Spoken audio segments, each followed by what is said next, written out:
Hi guys, welcome to study cows. तो अभी recently Israel और पैलेस्टाइन के बीच में एक ऑनगोइंग कन्फ्लिक्ट चल रहा है, जिसमें कि 1000 से भी ज्यादा के जो रॉकेट्स हैं उनको पैलेस्टाइन मिलिटेंट्स के द्वारा इसराइल के रीजन पे फायर किया गया है, जिसके रेस्पॉन्स में इसराइल के द्वारा कई सारी एयर स्ट्राइक गाजा या फिर गाजा स्ट्रिप का जो रीजन है वहां पे की गई, जिसकी वजह से जो गाजा में 3 मेन टावर ब्लॉक थे उनको डिस्ट्रॉय कर दिया गया। उसके अलावा जो पैलेस्टाइनियन मिलिटेंट के सीनियर ऑफिशियल थे उनको भी यहाँ पे मार दिया गया था। और मंडे से अगर हम काउंटिंग करें तो कम से कम 65 जो पैलेस्टाइनियन मिलिटेंट्स हैं उनकी यहाँ पे डेथ हो चुकी है, और इसराइल पुलिस के भी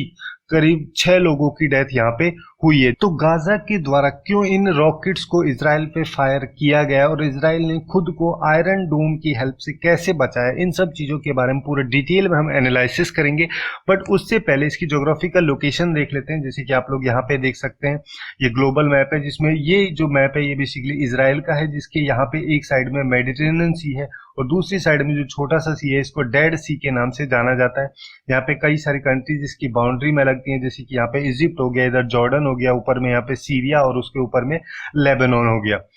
और यहाँ पे जो डार्क कलर का जो छोटा छोटा रीजन है, जैसे कि ये वाला जो रीजन है जिसको कि गाजा स्ट्रिप रीजन के नाम से जाना जाता है, या फिर ये वाला जो रीजन है जिसको कि वेस्ट बैंक रीजन के नाम से जाना जाता है, ऊपर वाला जो रीजन है इसको गोलन हाइट के नाम से जाना जाता है। तो लगभग ये सारा जो एरिया है इन सब में पैलेस्टाइन मिलिटेंट्स के द्वारा इस एरिया को कंट्रोल किया जाता है। हालांकि जो गाजा स्ट्रिप का बाहर का बॉर्डर है इसको कंट्रोल करने का जो मेन काम है वो इजिप्ट और इसराइल का है। इन दोनों के द्वारा इसको इस तरीके से कंट्रोल किया जाता है कि बाहर से कोई भी वेपन जो गाजा स्ट्रिप का रीजन है इसके अंदर ना लाई जा सके, जिससे कि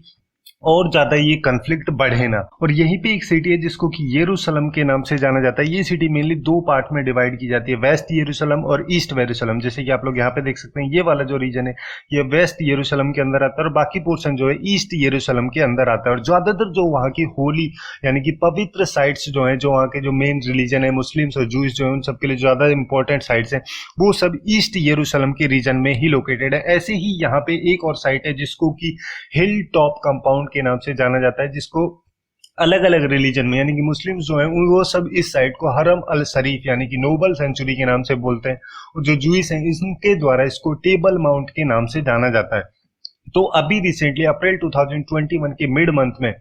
जो इस्लामिक रिलीजन का होली मंथ है रमादान वो स्टार्ट हुआ था, जिसकी वजह से जो मुस्लिम लोग थे, हमस जो थे, उन सबके द्वारा यहाँ पे इस साइड पे जाना काफी ज्यादा कंटिन्यू हो गया था। और इस वजह से ही जो हमस थे उन सबके द्वारा इसराइल की गवर्नमेंट को बोला गया कि इसराइल की पुलिस जो उस रीजन में जहाँ पे ये नोबल सेंचुरी या फिर हरम अल शरीफ लोकेटेड है वहां पे जो पुलिस तैनात है इसको वहां से हटा देना चाहिए। मतलब कि यहाँ पे एक डिस्ट्रिक्ट है जिसका नाम है अरब डिस्ट्रिक्ट है, जो कि शेख जर्रा का एक अरब डिस्ट्रिक्ट है, वहां पे जो ये पुलिस लोकेटेड है इसको वहां से धीरे धीरे हटा देना चाहिए, ऐसा वहां पे बोला गया था।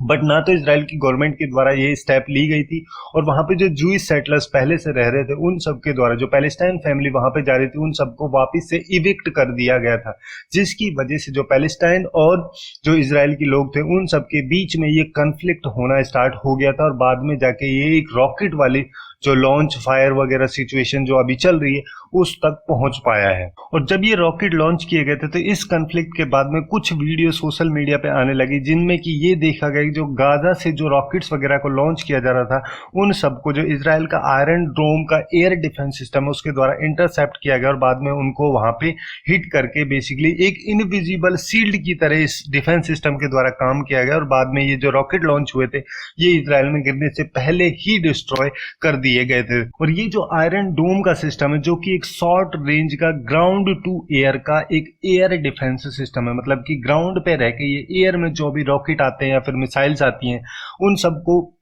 पहले तो इसके द्वारा ट्रैक किया जाता है, फिर उनको न्यूट्रलाइज भी किया जाता है, काउंटर भी कभी कभी इसके द्वारा किया जाता है, जैसे एयरक्राफ्ट हो गए, हेलीकॉप्टर्स हो गए, या फिर यूएवी जिसको कि अनमैन्ड एरियल व्हीकल्स बोलते हैं, उन सबको भी इसके द्वारा ट्रैक किया जाता है। तो कैसे ये काम करता है, तो इसराइल का जो ये आयरन डोम का डिफेंस सिस्टम है इसमें एक्चुअली में होता क्या है कि जैसे एक कोई रीजन है, इस रीजन में जहां पे ये डिप्लॉय किया गया डिफेंस सिस्टम, इसमें खुद में एक रडार होती है जिससे कि जो भी रॉकेट या फिर मिसाइल्स आती है उन सबको डिटेक्ट कर लिया जाता है। तो इसके आसपास का जो एयर का रीजन जो है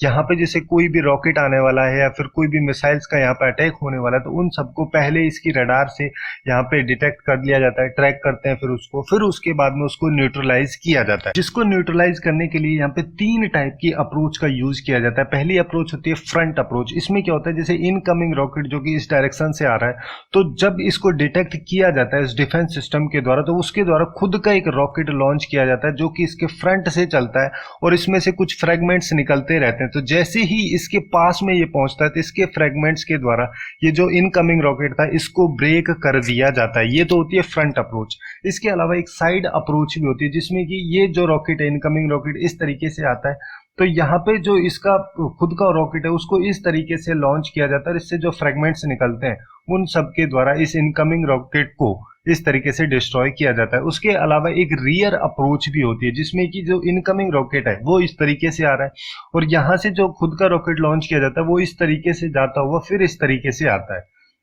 तो जैसे इस तरीके से आता है तो यहाँ पे जो भी इसके फ्रेगमेंट्स रिलीज यहाँ पे होते हैं उन सब की हेल्प से जो ये इनकमिंग रॉकेट है इसको डिस्ट्रॉय किया जाता है। तो इस तरीके से ही इजराइल के द्वारा, जो इजराइल का खुद का आयरन डोम का डिफेंस सिस्टम है उसकी हेल्प से जो गाजा के द्वारा 1000 से भी ज्यादा की जो रॉकेट्स को यहाँ पे फायर किया गया था उन सब से खुद को बचाया गया था। तो यही थी कुछ इंपॉर्टेंट इन्फॉर्मेशन गाजा और इजराइल के इस कॉन्फ्लिक्ट के बारे में। सो आज के लिए बस इतना ही। Hopefully you guys find it useful, and if you find it useful then do like, share and subscribe to Study Couch. Thanks for watching and have a good day.